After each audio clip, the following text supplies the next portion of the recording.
everyone. We are finally getting started, and it is a best of 3 with me just solo casting. Sorry for the late start. I got here right on time, which is like a little bit late, I suppose. And then players actually weren't here, and while I was getting set up, my chair broke. So it's been a roller coaster of emotions. But we're here now on Echo for this first best of 3. In the top left, as the red Protoss, he is Jim. Unless I've already forgotten who it is in the span of like 10 seconds. Yeah, okay, I was right. Good. In the bottom right, mostly as the blue Terran, he is Kelazhur. And he is Proxy, single barracks, which is not too surprising for versus Protoss. And is actually quite effective. Nothing's really changed as far as the openers go. Like with the patch, you know, the Reaper wasn't changed, Zealot wasn't changed, the Adept wasn't changed. Let me know if the music's a little bit too loud, because I feel like it might just be... No, I haven't actually changed anything. I'm gonna take it down actually in preparation, so let's try that. 1 second. And let's try that as well, moving a bit closer. Anyway, so the Reaper, on the way. Now, what's funny is it looks like Jim had his own ideas for a proxy, but of course this is going to come a lot later, being a Stargate and all. And Kelazhur's also going to be able to scout that, not just the SCV and see something's up suspicious with the gas timings, but also the Reaper is going to be able to scout like exactly what it would be. I mean, it's pretty obvious what it's going to be when you're facing Protoss. Well, what's funny is that Jim actually, you know, because he goes for the proxy as opposed to the scout, the one base, the proxy racks isn't scouted at all, the one base isn't scouted at all, so the Reaper timing, this is going to be a little suspicious, like how that came a little bit too soon, and that might tell him what's up, but unfortunately, it is going to be able to do a bit of damage. The Stalker's on the way, the Militia Corps is on the way, but there's not really a lot of pylons, because of course you're missing one, being all the way over here.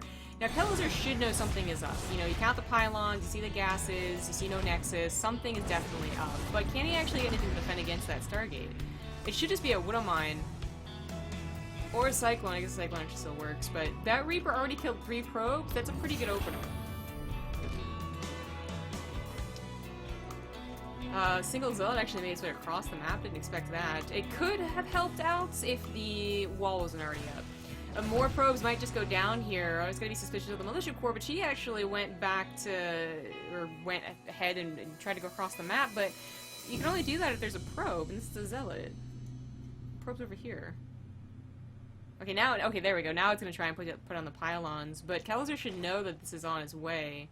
Stargate didn't actually produce anything, and this is all types of awkward. I mean, it should be producing something. Jim has enough minerals and gas, but he's losing way too many probes to this Proxy Reaper, and I don't know if this Focus and Overcharge trick is going to work.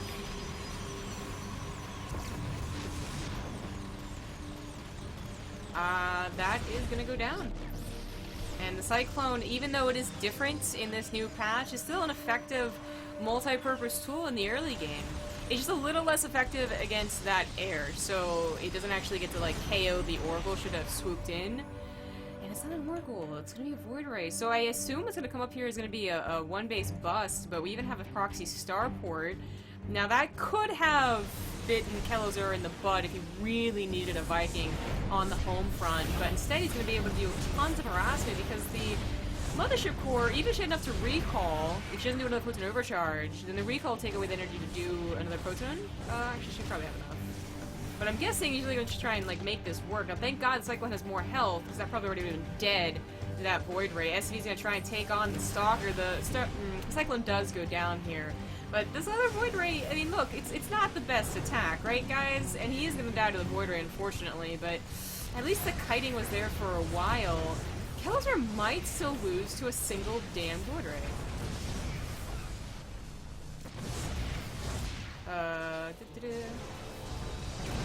So I said that I was a bit quiet. Hopefully I did fix it. I'm going to put it down a little bit lower, like that. Maybe that'll work, but those Cyclones out, that Void Ray is seriously doing work. I really feel like what's at play here, funnily enough, is that tiny little speed boost for the Void Ray, but of course the difference in how the Cyclone works against air. Jim is going to win One base proxy Stargate after taking like 7 probes. Oh my god, he did it. What? That's not... that's really weird. Well, okay. Now, with the first game over, going to the game number 2, I can actually get my bearings here. It looks like my cam is currently... There we go. It's working! JK, joke's on you. It's a bit washed out, though. That's weird. The music's too loud, that's fine with me. Because it's too loud in my ears, too. Now let me know if that's too quiet. If this is too quiet. Something like that might work. So yeah, I am solo casting and producing and whatnot, but trying to get my bearings after this weird opener to the day. And my chair broke, so I'm still in a chair, so it didn't break that badly. But what happened was I went to like reach to the left, and I guess like the part of the chair that holds the armrest just like kind of cracked, I guess. So it just the armrest isn't working anymore. Questionable. It was a really crappy chair though, and the lever had stopped working too. So I've been like 6 inches too low this entire time. So if I have to get a new crappy computer chair, then I'm fine with that.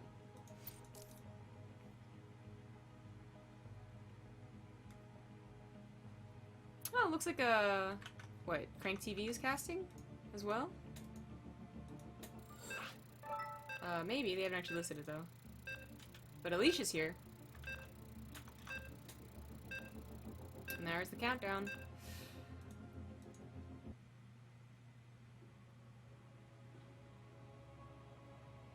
Sometimes I hate chat. Music is too quiet. Music is pretty loud. Well, which one is it? Which one is it? And who means music and who means sound effects? That's another question. Dear God. Well, this will be the other testing game. Since we do have quite a few series today, I guess I'll eventually get the hang of it. In the top left, as the purple Terran now, he is Kelazhur. And in the bottom left on Whirlwind as the blue Protoss, he is Jim. If not mistaken, that was the bit sound, so thank you to Perfect World for the 700 bits. Some people not too pleased how that last game went down, but I mean, you gotta consider that, you know, I mentioned the proxy starport being a pretty big risk if he needed anti-air on the front lines, and apparently he needed it. He doesn't proxy that starport. He has, maybe the Liberator doesn't help out, because again, it was the Voider was the biggest problem, but a Viking could help kite, do maybe a little bit more damage. I guess you wouldn't get a Raven, would you? Medevac wouldn't really help either. But the point is, like, any amount of units back at home helps. So, the Liberator didn't actually get a chance. I think they got like a couple probes near the ends there, but Kelazhur is losing way, you know, too many SCVs to make up for a single Liberator. So. And I do wonder about, like, the Cyclones versus what could have been Widow Mines. See, if it was the old patch, then Cyclones are absolutely the way to go, but apparently once the Void Ray is in range, the Cyclone doesn't lose the range, which is a big deal. So, I don't know.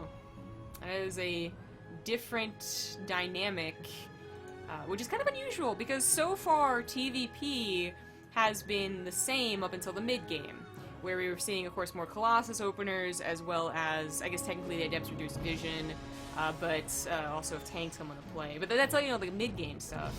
Unless we saw a one base push, which... Yeah, an Echo I don't think you're gonna do. Not tank pushes. Anyway, we do have 2 I'm getting all my production facilities confusing. Warp gates, gateways, that's the word. Gateways producing 2 stalkers at a time. I mean, this is going to be more aggression than you're really used to seeing, and it is going to be accompanied by a proxy pylon. Not too surprising. It is a little surprising to see Jim one base both games. Now, I'm not saying it's surprising that he cheeses both games, but just the fact that it is one base each time, that is really risky. Last game, obviously, it would have been scouted even if Kelazhur had not gone for the proxy Reaper. This game, it's a little more difficult, I suppose, as Kelazhur still... I thought that's who was going to go there. So, yeah, still doesn't know where his opponent is. I guess he's figured it out, but he doesn't know what his opponent is doing. So even if the SCV's going to get in here, be able to see, again, the lack of a Nexus, double gateway, a lot of gas, and probably know it's going to be a Stargate again. I don't know if he's really going to know that the Stalkers are, well, there you go. They're already here, basically. So that is a huge problem. Only Marines right here. They might be able to snipe the probe. They might be able to snipe the Mothership Core, and that would not be a bad snipe. Of course, she is the one you're relying on Photon Overdrive. She does go down. And the SCVs are trying to take care of the Stalkers after that. The Mothership Core is really remade, but now the pylon feels pretty damn useless. Slow warp-in is going to be very difficult to do right in front of the Terran. You know, when their production's starting to kick in, but oh my god, Kelazhur went for like the greediest build. Oh, I know it's Whirlwind, but dear god, 3cc with a command center first against a Protoss is just, oh, it's insane actually. You're gonna have 3 production facilities, like 3 barracks, which is not bad production. Again, it's gonna be 3 bases, I guess technically, versus 1 base, but 3 barracks versus what, 3 gateways and a Stargate. I just don't know if that's going to be enough. Getting Engineering Bay definitely is something that you need to get. Missile turrets in the mineral line against an Oracle, but also on the front line in case there's another Void Ray. First it is going to be an Oracle, but Jim has gotten Kelazhur to lift off and go back into the safety of his main base. He's going to see the 3rd command center and know that he has to win the game right here. I mean, even if he killed 20 workers, I think that Kelazhur might still be able to bring back the game. So that's a little bit scary.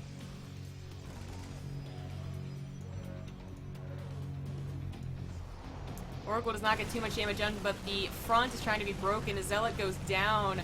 Only takes so much damage. It's a lot more on the Stalkers trying to out DPS the SCVs. Is that Mothership Core anywhere close?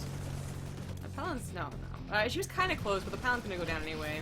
Oracle could take on the Marines, maybe, with some help from the Stalkers, as well as if she, you know, the Oracle had energy, but that's not going to happen. Very slow warp-ins here, so that one pylon, it wasn't useless. It does provide a warp-in point, as Kelazhur did have to back away completely from his natural. This one looks like it's going to be sniped every single time, though. Mothership Core is going to get sniped again. That was totally, absolutely Jim's fault. Big mistake right there. Because if the pylons ever get down, like maybe you start putting one pylon over here, and they can't actually respond to both, and that's a bigger deal. But I think Kelazhur is going to be able to hold his production. It's not strong, but he even was able to add on a tech lab, and that is actually it.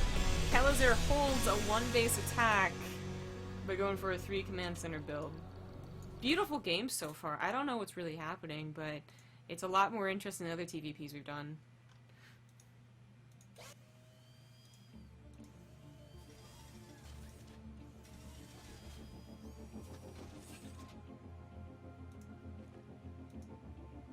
So the sound is good now? Question mark?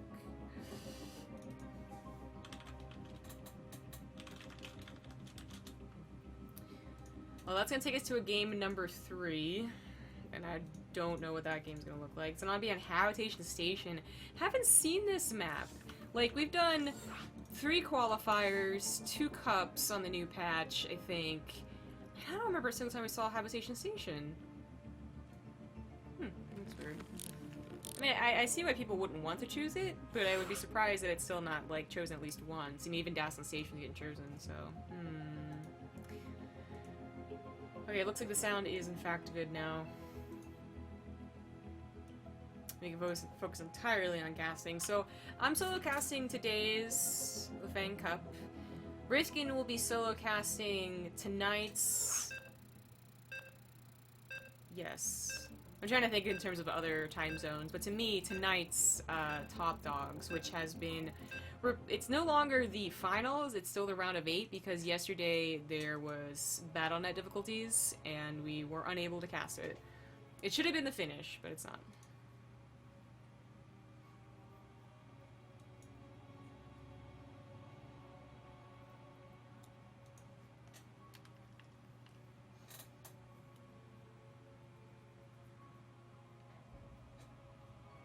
We do have a lot of casters in the lobby.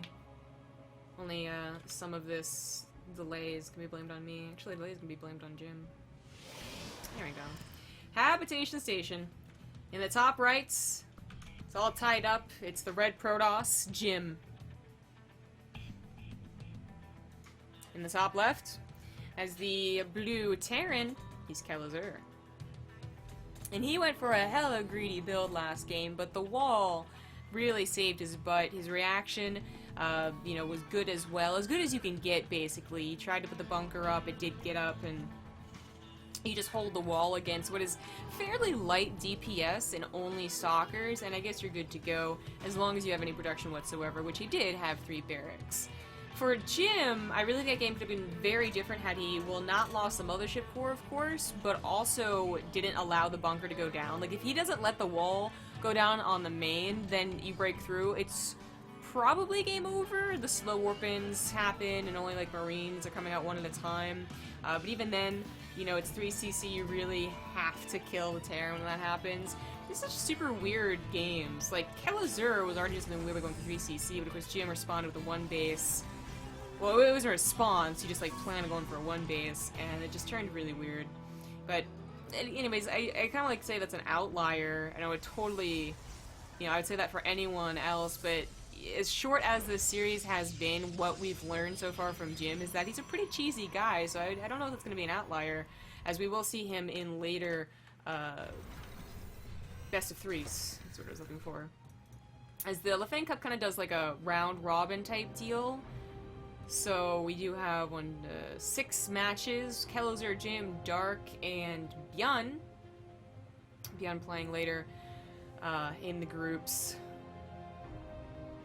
But all about who's going to get that best score is actually going to be in the top 2 at the end of all of the matches. And that sometimes means the last guy, you know, the last match is played by a guy who's already lost and a guy who is only barely going to get in. So...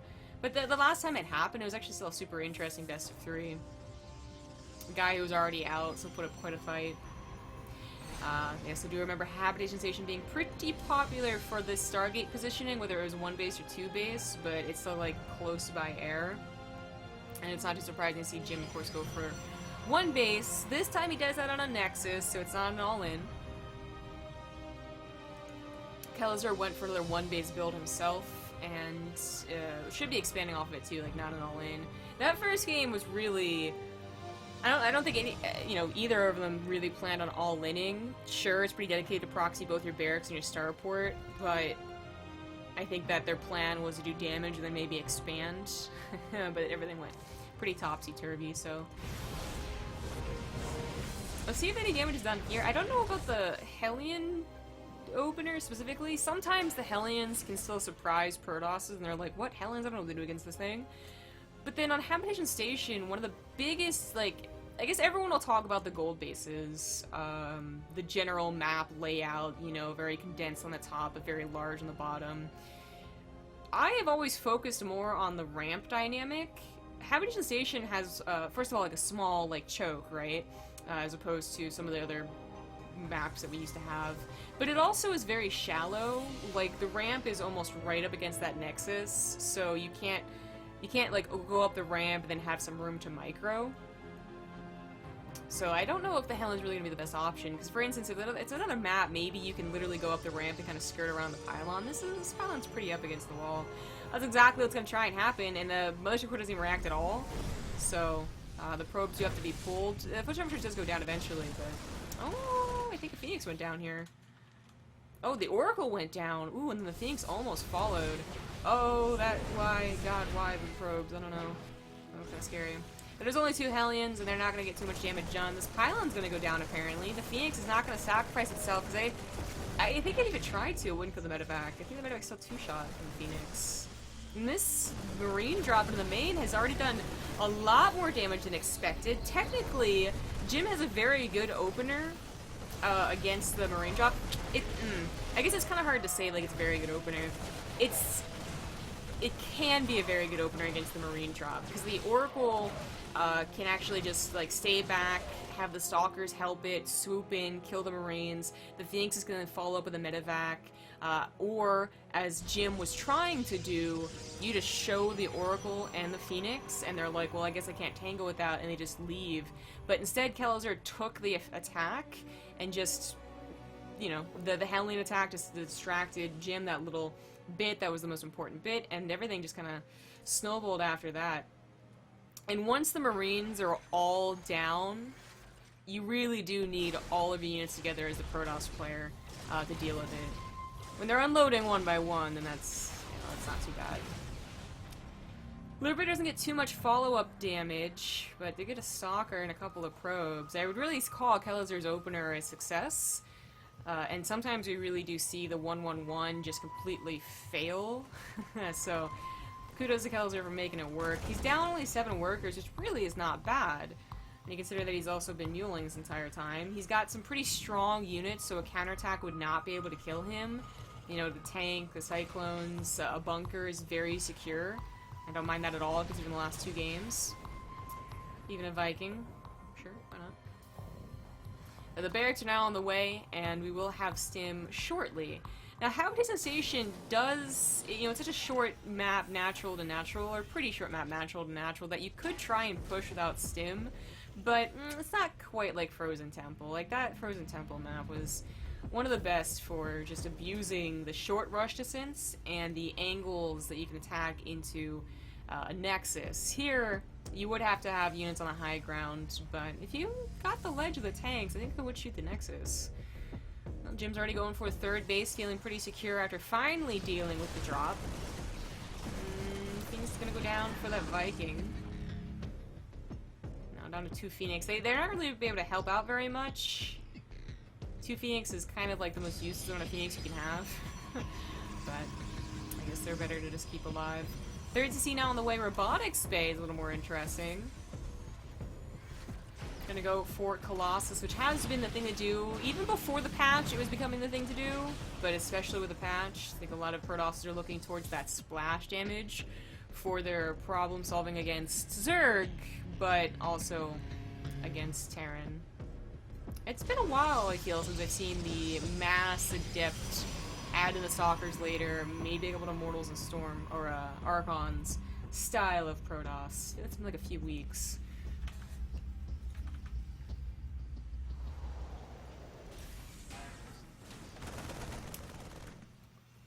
Forge is also on the way, and he is building a couple more Phoenix, because again, like, 2 is pretty useless, 3 is like not that great either, and if you're gonna go for 4, I feel like you're basically gonna go for 5.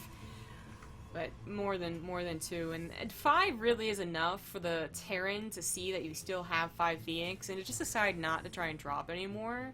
The risk is too great that they won't be able to leave. They'll probably get in, but they won't be able to leave, and that's just a little bit too much to dedicate. Whereas usually, if you think you're gonna get, if you think if you're facing a Blink Stalker player, which Blink is not on the way yet, but should be happening with the Colossus at some point. You can kind of hope to snipe the Stalkers before you leave, or that their blink has been used to respond as opposed to chase the medevac. So Phoenix is not the same thing. I am curious about the Twilight Council timing, though, because even if you open, like, if you open Phoenix, you don't really need blink initially, but as the game continues on, you do want basically all your upgrades for your gateway units, so Resident Enclaves, blink, and then eventually even charge. You see them swap out the charge lots. We're not having Blink quite yet, or Resident Enclaves, and in fact, we don't even have Adepts right now. It is just a very hard of the Swarm-looking composition, so I'm curious to see if the Twilight Council is going to be straight to Blink, which I feel at this point in time maybe it will be, or if he will try and add in Resident Enclaves, or even Charge, if he's going to go for Zealots right off the bat. But Kelazhur is pushing with a fairly large army. It does have Stim, Combat Shields +1. Jim will have +1 as well. Militia Corps is not going to be able to help out anything at all, really. 1 return is not that big of a deal. And he won't have his upgrades for his ground units. This is where it's really scary. Like, Jim's army is not that powerful. It relies very heavily on this one Colossus, and force fields to protect the Colossus, which they come down at the last second. Phoenixes try their best to pick up key units, but not really helpful. The Concave is pretty good for Kelazhur, but does the Colossus do enough damage to just barely hold on? Maybe not. The Immortal goes down as well. The Colossus goes down to the last second. There we go. And there's still a couple of units ready to go for Kelazhur. Another Colossus pops out that might just be enough to hold the day. Emotion Core could also put an overcharge, which I think she might want to do. I don't think Jim has it hotkeyed yet, though. Colossus goes down to a couple Marines, and that tank finally going to go down to the Zealots. But I do think Jim has been broken. I think he's just, you know, okay, you know, you cleaned up the army, but the army supply is still a lot more in favor of Kelazhur. But a very rough start to this best of 3, but I guess it's wooking up a little bit and is like shaking off the rust. Another Colossus is on the way, but it's going to be a tight hold. Still down 20 army supply. Still going to be down in upgrades as +1 armor does finish for Kelazhur. And the medevacs live too. Despite having Phoenixes, they're trying to pick up things as opposed to snipe medevacs, which there's only 5 Phoenixes. They probably won't be able to do very much of either one. But the medevacs still have a lot of health and energy. And these Marauders will live for quite a long time, especially without an Immortal. Widowmine's gonna get a pretty good shot, actually. These Zealots were kind of clumped up. Sentries can only help so much, not even a Guardian Shield being popped up. You're going instead for Force Fields, which help the Zealots a little bit connect to those Marauders, but I just don't, like, the Zealots don't have charge. Like, remember, the Twilight Council was actually never used. It was literally never used, like, not even for +2 attack. We still have armor on the way as if he hadn't gotten a Twilight Council. The Liberators come in, and these Stalkers don't have Blink, so I guess they killed the Liberators fast enough, kind of because Kelazhur wasn't protecting them initially, but they did too much damage. Marauder is going to be too much for Jim to handle, and this is going to be game. Kelazhur just needs some micro the tiniest little bit. Nope, not even. GG.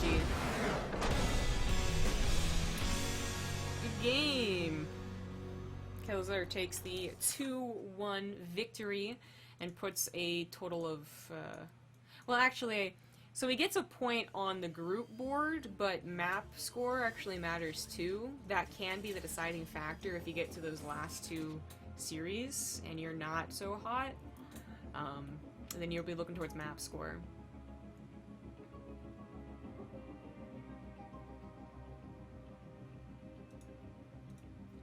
Is this question directed at me? Zargo? Hey, what is it like to wake up at 6 AM in the morning because you can't figure time zones? I don't wake up at 6 in the morning. I'm usually awake till 6 in the morning. So far my sleep schedule has been, well, my schedule has been wake up at 3 PM, do stuff, cast either at 6 for IEM or 3 AM for any European Cup, and then go to sleep at like 7 in the morning. So, it's a pretty cool sleep schedule. And as we get ready for the next best of 3, which will be Dark versus Kelazhur, TVZ, I'm going to go to a quick commercial break. Thanks for watching, everyone. See you soon.